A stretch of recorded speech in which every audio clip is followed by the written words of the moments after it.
Hello dear students, how are you. मैं doctor Devendra Agarwal आपके प्यारे चैनल क्लासिक केमिस्ट्री से। अभी तक हम सॉलिड चैप्टर में डिफेक्ट्स के बारे में पढ़ रहे हैं और इसमें हमने नॉन स्टैक्योमेट्रिक डिफेक्ट चल रहा है, जिसमें लास्ट वीडियो में हमने metal in excess, non stoichiometric में metal in excess defect complete किया था। और इस वीडियो में हम मेटल डेफिशिएंट, यानी दो तरह से हो सकता है नॉन स्टैक्योमेट्रिक, या तो मेटल एक्सेस में हो जाए तब भी नॉन स्टैक्योमेट्रिक होगा क्योंकि उसमें मेटल और नॉन मेटल का डिफरेंस हो जाएगा रेशो का, और मेटल इन डेफिशिएंट। तो आज हम जो इस वीडियो में पढ़ेंगे वो non stoichiometric defect, non stoichiometric defect. Non stoichiometric defect में अपन कौन सा पढ़ेंगे? Metal deficient, metal deficient defect, यानी जिसमें मेटल कम हो जाए और नॉन मेटल बढ़ जाए। अपन ऐसे भी कह सकते हैं कि नॉन मेटल इन एक्सेस और मेटल डेफिशिएंट।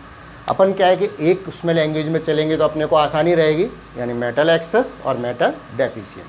ठीक है, तो मेटल डेफिशिएंट डिफेक्ट, इसको हम समझेंगे किस तरह से अपन हो सकता है मेटल डेफिशिएंट। ठीक है, इसके लिए पहले अपन वही परफेक्ट क्रिस्टल और डिफेक्टिव क्रिस्टल, इसके अपन एग्जाम्पल बनाते हैं, डायग्राम बनाते हैं। ठीक है, तो सबसे पहले अपन देखिए यहाँ पर, पहले अपन परफेक्ट का बना रहे हैं। ये अपने स्फेरिकल होता है। ठीक है, ये अपन परफेक्ट का बना रहे हैं पहले। ये सभी सेम साइज के होते हैं, ये आप देखेंगे बनाते हुए।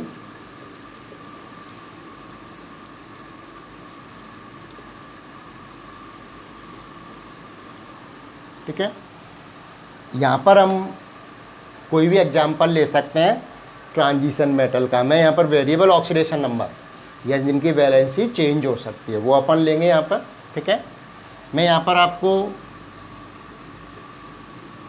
फेरस ऑक्साइड का एग्जाम्पल लेके समझा रहा हूँ। ठीक है ना, क्योंकि अपन जानते हैं फेरस की क्या होती है, दो ऑक्सीडेशन स्टेट होती है, +2 एंड +3, फेरस एंड फेरिक। ठीक है, तो इसका अपन एग्जाम्पल लेके समझेंगे। यहाँ पर आप देखोगे तो क्या होता है, Fe+2 आयन है इसमें और ऑक्साइड -2, तो वो अपन यहाँ पर फिल कर लेते हैं पहले। मान लीजिए ये आपका Fe+2 है। ठीक है, ये आपका Fe+2 होगा। फिर अपन नेक्स्ट बनाएंगे तो ये Fe+2 हो गया और ये Fe+2 होगा। अब इधर आप लेंगे तो Fe+2 और ये आपका Fe+2। ठीक है, अब यहाँ पर अपन देखें तो रिमेनिंग में क्या आ जाएगा, ऑक्साइड आयन आ जाएगा। ये आपका ऑक्साइड आयन, ये ऑक्साइड आयन, ये आपका ऑक्साइड आयन और ये ऑक्साइड आयन।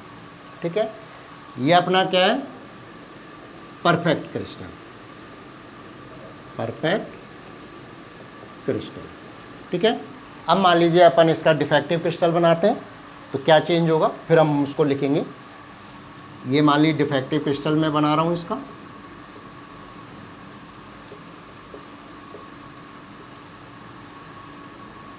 ये डिफेक्टिव क्रिस्टल बना रहे हैं अपन।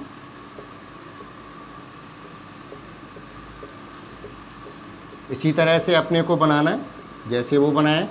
फिर इसमें किस तरह से डिफेक्ट क्रिएट होता है वो अपन देखेंगे। अपन सेम इसी तरह से बना लेते हैं पहले।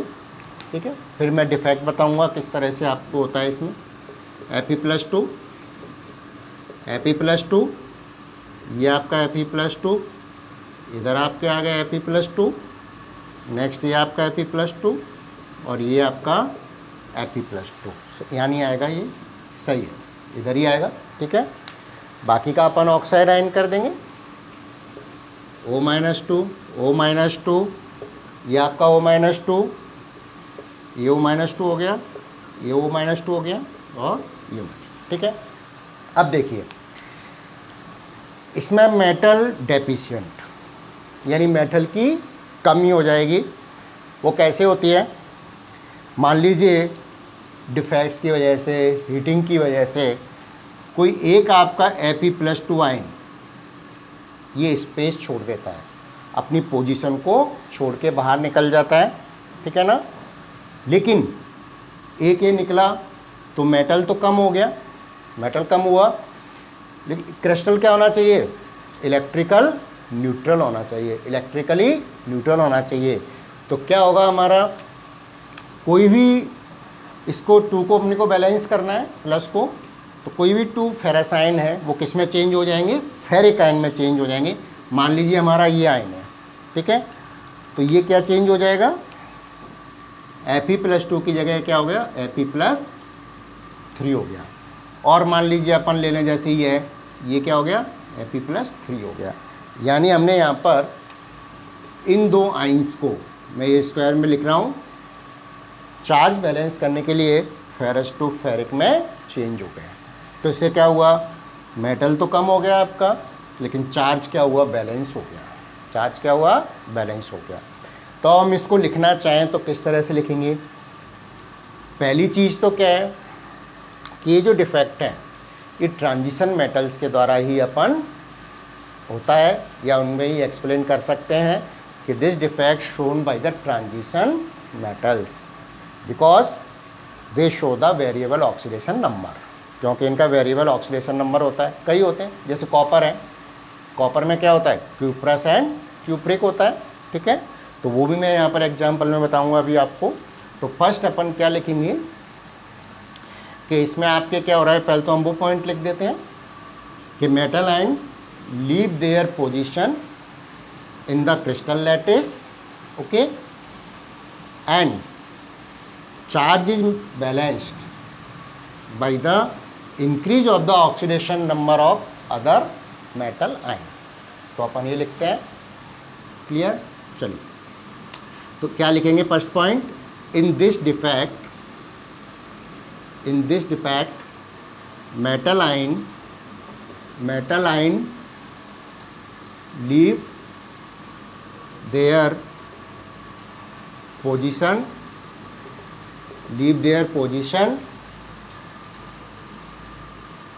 from the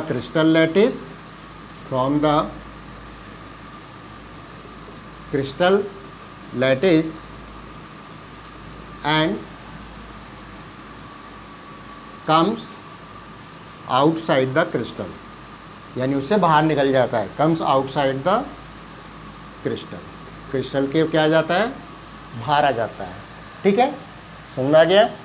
ये तो फर्स्ट पॉइंट हो गया। अब क्या होगा सेकंड पॉइंट, कि electrical neutrality of the crystal maintained by the change of the या increasing of the oxidation number of adjacent metal ion, जो उसके पास वाले मेटल आयन हैं उनके ऑक्सीडेशन नंबर में इंक्रीज हो जाता है, so that electrical neutrality is maintain. तो अपन इसको लिख सकते हैं कैसे, electrical neutrality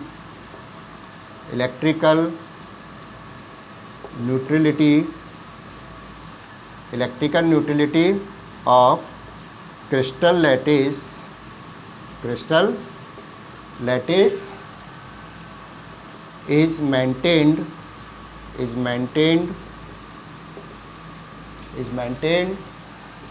by increase in oxidation number. ये अपन क्या कर सकते हैं, ऑक्सीडेशन नंबर बोलते हैं, अपन ने पढ़ा है ना, oxidation number positive, negative, zero, कुछ भी हो सकता है, लेकिन वैलेंसी हमेशा क्या होती है, होल नंबर में होती है, उस पर कोई चार्ज नहीं होता। यहाँ पर अपन चार्ज की बात कर रहे हैं तो अपन क्या लिख रहे हैं, ऑक्सीडेशन नंबर, ठीक है भाई। Increase in oxidation number of adjacent metal ion, यानी जो उसके पास वाले मेटल आयन है, या नेवर मेटल आयन भी लिख सकते हैं, उनमें क्या होता है, ऑक्सीडेशन नंबर इंक्रीज हो जाता है। तो क्रिस्टल की इलेक्ट्रिकल न्यूट्रलिटी मेंटेन हो गई। ये आप कॉपी करिए। फिर हम एक चीज़ और पढ़ेंगे। इसका मतलब क्या हुआ कि this defect shown by the transition metals, क्योंकि ट्रांजिशन मेटल में ही क्या होती है, वेरिएबल ऑक्सीडेशन नंबर हो सकते हैं। तो अपन नेक्स्ट पॉइंट में उसको लिखते हैं। इसको कॉपी करिए।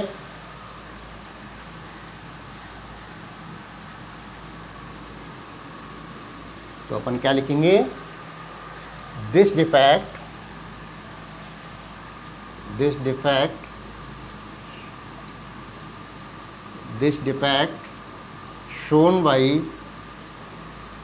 shown by the transition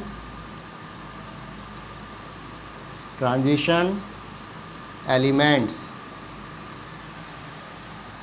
because, क्यों शो करते हैं, बिकॉज they represent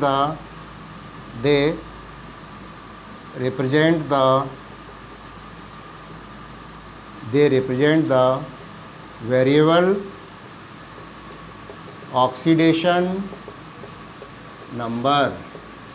इनमें क्या होता है, वेरिएबल ऑक्सीडेशन नंबर होता है, इसलिए क्या शो करते हैं, ट्रांजिशन मेटल शो करते हैं। अब एक चीज़ और देखो आप, एक मेटल आयन निकला तो वहाँ क्या बन गया, होल बन गया। क्या बन गया, होल। यहाँ कोई इलेक्ट्रॉन नहीं है एक्स्ट्रा, यहाँ होल बन रहा है।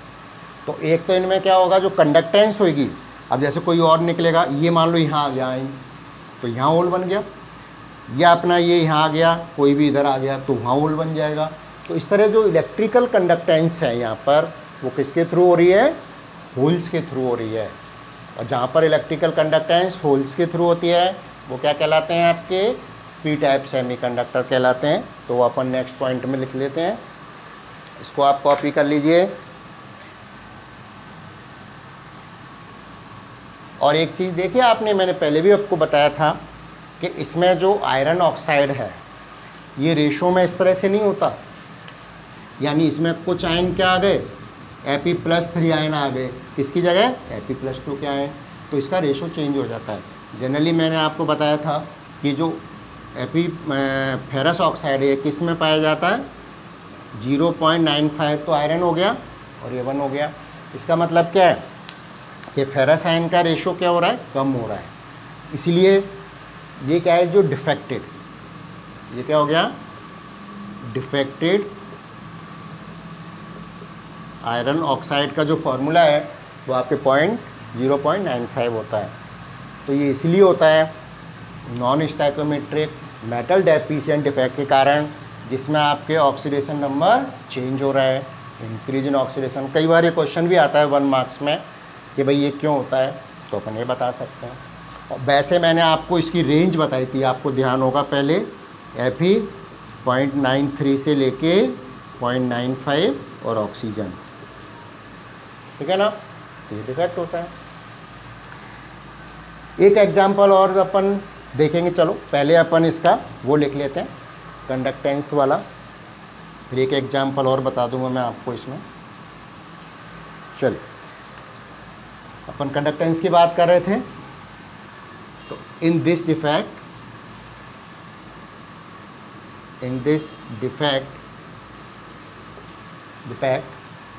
Electrical conductance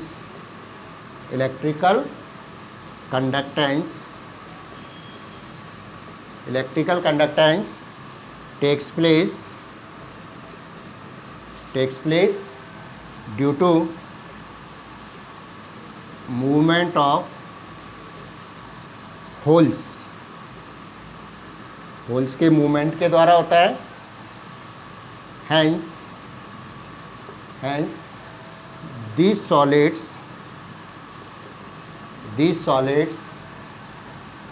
are known as p-type semiconductor.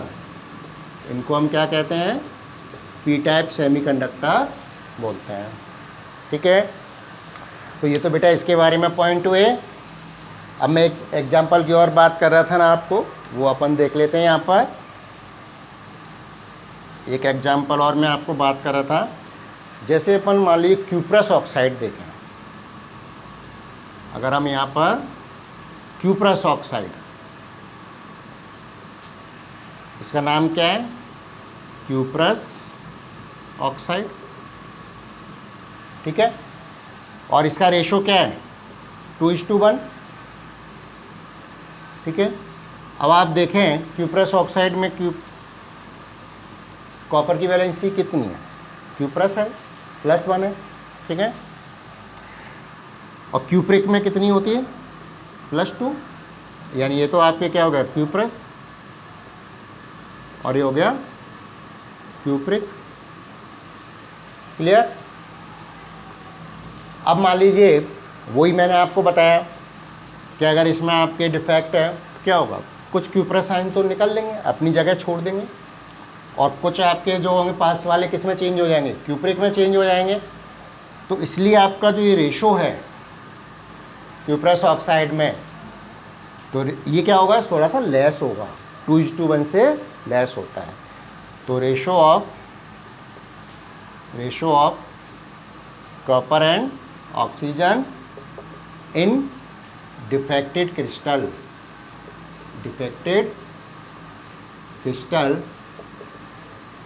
Is slightly less than 2:1, यानी इससे आपके क्या होता है, कम होता है, किसकी वजह से, मेटल डेफिशिएंट डिफेक्ट की वजह से। तो ये तो आपके मेटल डेफिशिएंट डिफेक्ट के बारे में हुआ। एक हम और पढ़ते हैं, इसमें है तो मेटल डेफिशिएंट डिफेक्टिव, लेकिन उसमें अदर इम्प्योरिटीज़, कोई हम इम्प्योरिटीज़ के रूप में मेटल एटम ये हम बाहर से मिलाते हैं। अगर हम उसमें बाहर से मेटल इम्प्योरिटीज़ मिलाते हैं दूसरी, तो वो क्या कहलाती है, metal deficient due to foreign impurities, यानी बाहरी इम्प्योरिटीज़ की वजह से, बाहर से जो इम्प्योरिटी मिला रहे हैं उसकी वजह से उसमें जिस तरह का डिफेक्ट होता वही है। उसमें भी होल्स बनेंगे, वो भी आपके क्या होता है, पी टाइप सेमीकंडक्टर होता है, तो वो हम अप्रोच देख लेते हैं। इसके साथ ही आपका ये चैप्टर कंप्लीट होगा।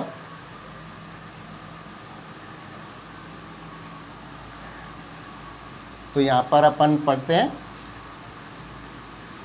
Defects due to foreign impurities, है वो नॉन इसी तरह का आपका। तो अपन एक टॉपिक डाल लीजिए आप इसमें, defects due to foreign impurities, defects due to foreign impurities.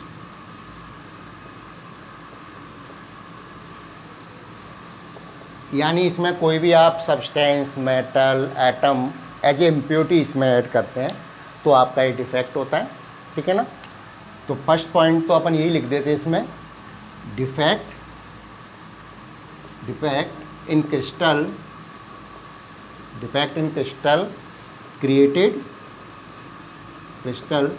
Created due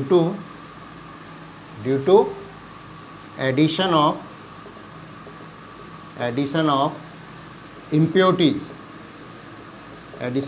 impurity from outside, यानी बाहर से अपन इम्प्योरिटीज़ को ऐड करते हैं, ठीक है। तो इसमें अपन पहले डायग्राम बनाते हैं, फिर अपन देखेंगे वही परफेक्ट क्रिस्टल और डिफेक्टेड क्रिस्टल के बारे में। चल, तो पहले अपन ये डायग्राम आप बना लीजिए, फिर किस तरह से ये होता है वो हम देखेंगे, ठीक है। ये तो आपको प्रैक्टिस हो गई होगी, काफ़ी बनाए हैं हमने, डिफेक्ट्स शुरू से ही देखते आ रहे हैं, कई जगह अपन ने बनाए हैं डिफेक्टेड क्रिस्टल और परफेक्ट क्रिस्टल के लिए, ठीक है। यहाँ पे मैं एग्जाम्पल लेता हूँ, अपन एग्जाम्पल यहाँ पे ले रहे हैं, एग्जाम्पल के थ्रू ही समझते हैं इसको, ठीक है। अगर मान लीजिए हम स्ट्रोंशियम क्लोराइड, ये आपकी बुक में भी है, स्ट्रोंशियम क्लोराइड एडेड, ठीक है, एज इम्प्योरिटी इन NaCl क्रिस्टल, हम क्या कर रहे हैं, इसमें स्ट्रोंशियम क्लोराइड ऐड कर रहे हैं, इसमें NaCl क्रिस्टल में। तो मान लीजिए ये हमारा परफेक्ट क्रिस्टल है, परफेक्ट क्रिस्टल, ठीक है, किसका है, NaCl का।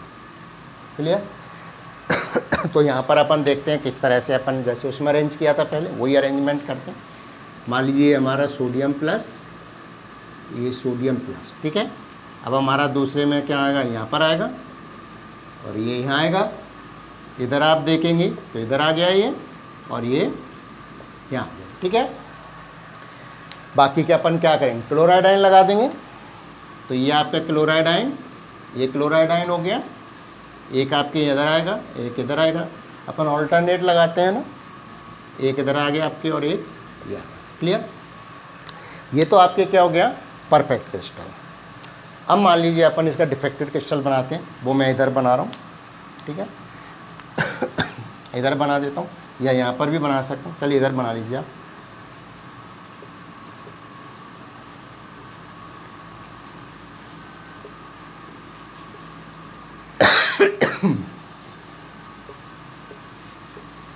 ये अपन डिफेक्टेड क्रिस्टल बना रहे हैं, ठीक है। इसमें क्या होगा कि अपना पहले मैं नॉर्मल इसी तरह से बनाता हूँ, फिर किस तरह से डिफेक्ट क्रिएट होता है वो अपन देखेंगे। तो एक बार तो आप नॉर्मल जैसे है ना इसी तरह से बना लीजिए, इसको आप बाद में बनाना डिफेक्ट क्रिएट होने के बाद, जब भी तो हम डिफेक्टेड क्रिस्टल बोलेंगे इसको। तो एक बार तो मैं नॉर्मल बना देता हूँ, जैसे ये है आपका इसी तरह से सोडियम, सोडियम ये आ गया आपका, इधर आपका ये आ गया, ठीक है, ये इधर आपका ये आ गया। क्लियर। इधर बना लिया आपने और ये क्या आपने इधर बना लिया, ठीक है। अब देखिए बाकी का क्या हो गया, क्लोराइड आए, क्लोराइड सेम लगा देंगे आप इधर। अब होता क्या है देखिए, ये आपके सिंगल वैलेंट है, ठीक है, जिनका ऑक्सीडेशन नंबर सिंगल है। मान लीजिए अपन ने यहाँ पर क्या ऐड किया, स्ट्रोंशियम क्लोराइड अपन ऐड कर रहे हैं। तो इससे आपके क्या बनेगा, स्ट्रोंशियम तो +2 हो गया और क्लोराइड -2 है, ठीक है। ये अपने 2 क्लोराइड आयन बन जाएंगे। अब क्या होता है कि when cation leave their position, और कह सकते हैं impurity substituted the cation from the lattice, यानी जो आपकी इम्प्योरिटी है वो कहाँ आ सकती है, या तो इनको सब्स्टिट्यूट कर दें, तो वो तो क्या हो गया, सब्स्टिट्यूटेड साइट पर आ गई, या अपने इंटरस्टिशियल स्पेस में भी आ सकती है, ठीक है। तो अगर मान लो सब्स्टिट्यूशनल साइट पर आई तो क्या होगा, एक सोडियम की जगह क्या आ गया, स्ट्रोंशियम आयन आ गया। लेकिन स्ट्रोंशियम आयन तो क्या है, बाइवैलेंट है, तो क्या होगा, एक तो ये निकला इसकी जगह तो है, लेकिन एक दूसरा भी सोडियम आयन खाली हो जाएगा, क्योंकि अपने क्या होना चाहिए, इलेक्ट्रिकली न्यूट्रल होना चाहिए ना क्रिस्टल। तो इसमें क्या हुआ, मान लीजिए हम ये दो बात कर रहे हैं, यहाँ पर इन दो की बात कर रहे हैं हम। तो क्या हुआ, एक मान लीजिए ये रिप्लेस हुआ किससे, स्ट्रोंशियम से। मैं यहाँ पर रेड से लिख देता हूँ, स्ट्रोंशियम आयन से, ठीक है। यानी इसमें आपके स्ट्रोंशियम आयन आ गया, और आप चाहें तो इसको अंदर भी लिख सकते हैं, कोई बात नहीं है, आप यहाँ पर भी लिख सकते हैं इसको, ठीक है। तो इसकी तो 2 वैलेंसी है, अपने को क्रिस्टलों को क्या करना है, न्यूट्रल करना है। न्यूट्रल होता है तो क्या होगा, एक सोडियम आयन यानी 2 सोडियम आयन्स निकलेंगे, और उसकी जगह एक स्ट्रोंशियम आयन आया, तो क्या हो गया, एक सोडियम की जगह खाली हो गई ना। तो इस तरह से जितने स्ट्रोंशियम आयन आएंगे, मान लो एक और आ गया, तो वो भी क्या करेगा, 2 को रिप्लेस कर देगा, तो और होल बन जाएंगे। तो और ये भी क्या होगा आपके, ये इसमें भी आ सकता है, तो ये होल बन गया, ठीक है ना। तो इस तरह से इसमें क्या हो रहा है, मूवमेंट ऑफ होल हो रहा है। तो वही जैसे हमने पहले पढ़ा था आयरन ऑक्साइड वाले में, वहाँ भी मूवमेंट ऑफ होल था। तो वो किस तरह का सेमीकंडक्टर हो गया, पी टाइप सेमीकंडक्टर। तो अब इसके कुछ पॉइंट्स हैं, वो हम यहाँ पर लिख लेते हैं, ठीक है। क्या क्या पॉइंट्स हो गए देखिए। फर्स्ट पॉइंट तो आपके क्या होगा, ये तो इधर आपका हो ही गया सारा। फर्स्ट पॉइंट क्या हो गया कि impurity in the crystal take the position substitutional और इंटरस्टिशियल। ठीक है, तो अपन क्या लिखेंगे,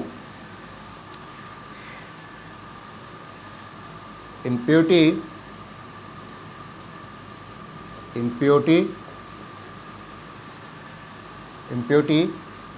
take position in the crystal lattice take position in the crystal lattice either substitutional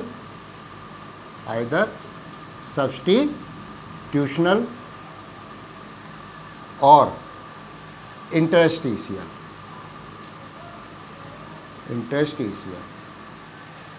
ठीक है ना, दोनों में से ले सकती है, या तो सब्स्टिट्यूशनल और इंटरस्टिशियल। हमने यहाँ पर क्या बता दिया आपको, सब्स्टिट्यूशनल बता दिया।